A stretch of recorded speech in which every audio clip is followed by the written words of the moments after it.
Hello all, welcome to my channel. In this series of short videos about new manager trainings, I'll be sharing the tips and tools which will help you to excel in your new managerial role. At today's video, we will look at what are your team's expectations. Basically, what your team do not want from you, as well as what your team expects from you.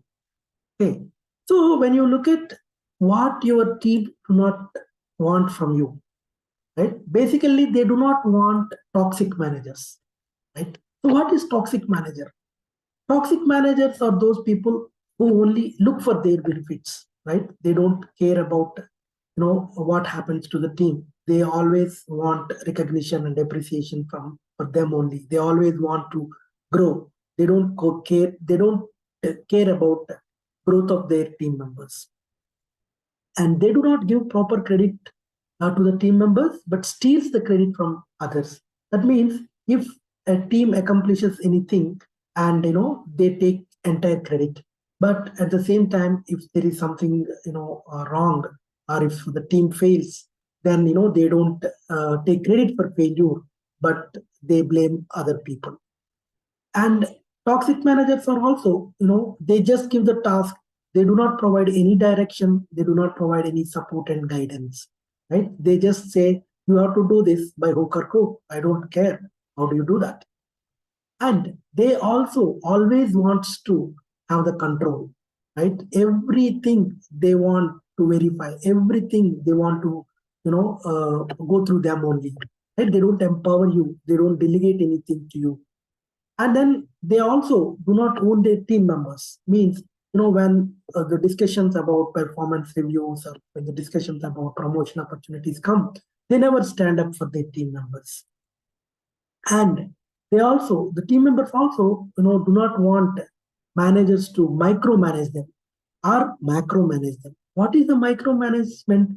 Micromanagement means a manager gives the task to you, and every few minutes he will ask, okay, what is the status? What is the status? That is because he doesn't have confidence in the team members.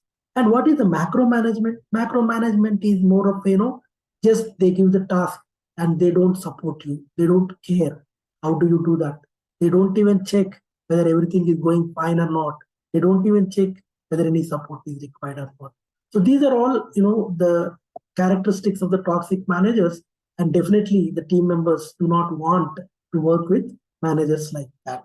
Right? So now we will look at what team members want from you, or what team members expect from you.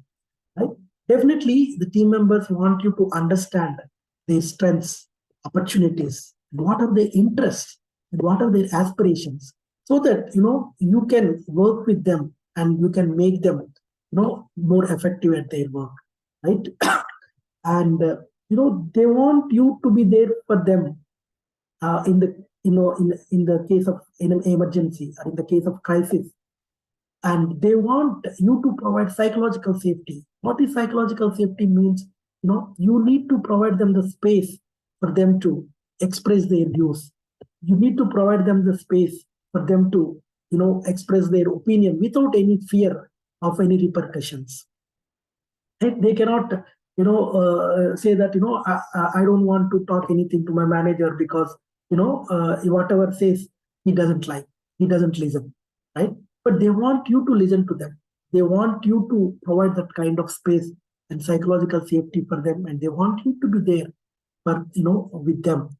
And they want you to set the clear expectations for success and performance. What it means is, whenever you give any task, whenever you give any assignment, they want you to tell them what is the context of that, and what is the success criteria for that, by when they need to complete it, right? All those things you need to provide. And also you need to provide the expectation, saying that if they cannot complete it by so and so date, then what will happen? What are the consequences of that? That also they want you to explain to them. And they want you to set the team norms, right? So what are the team norms, right? Basically, it is a framework for operation, right?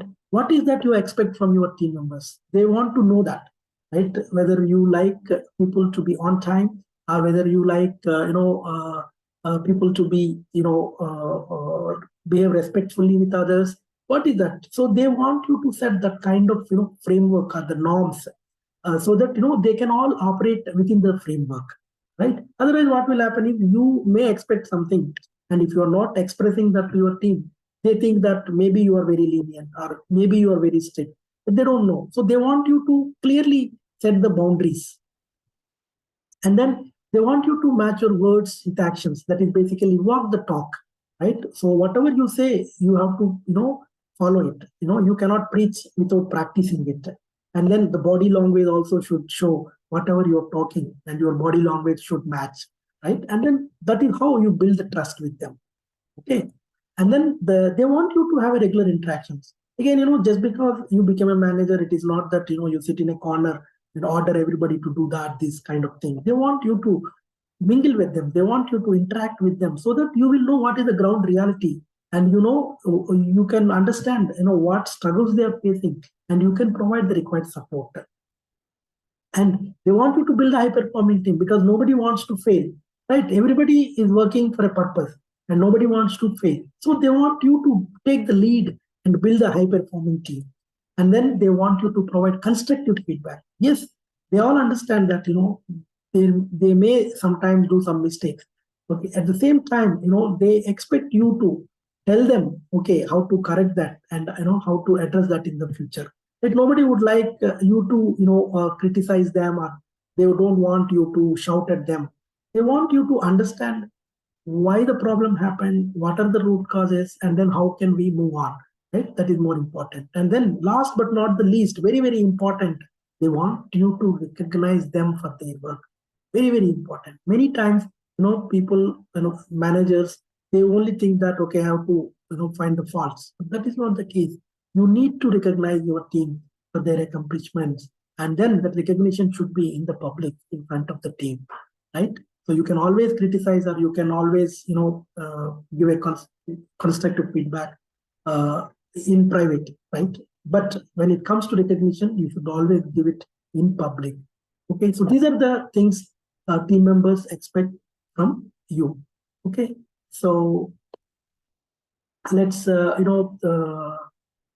on, and stay tuned for more details in the next video. By the way, my name is Vijay Kumar Pitta. I'm a international trainer on soft skills and leadership skills. I also take mental well-being topics and internet psychology topics. But in this series of short videos, I'll be more focusing on the new manager trainings, so that I can make you become a super manager from super performer. So if you enjoy the video, please like it. Please share it with your family, friends, and colleagues who may be benefited out of it. And please subscribe to the channel so that you can get the latest updates. Right? With that, thank you so much for being with me, and see you in the next video. Please take care.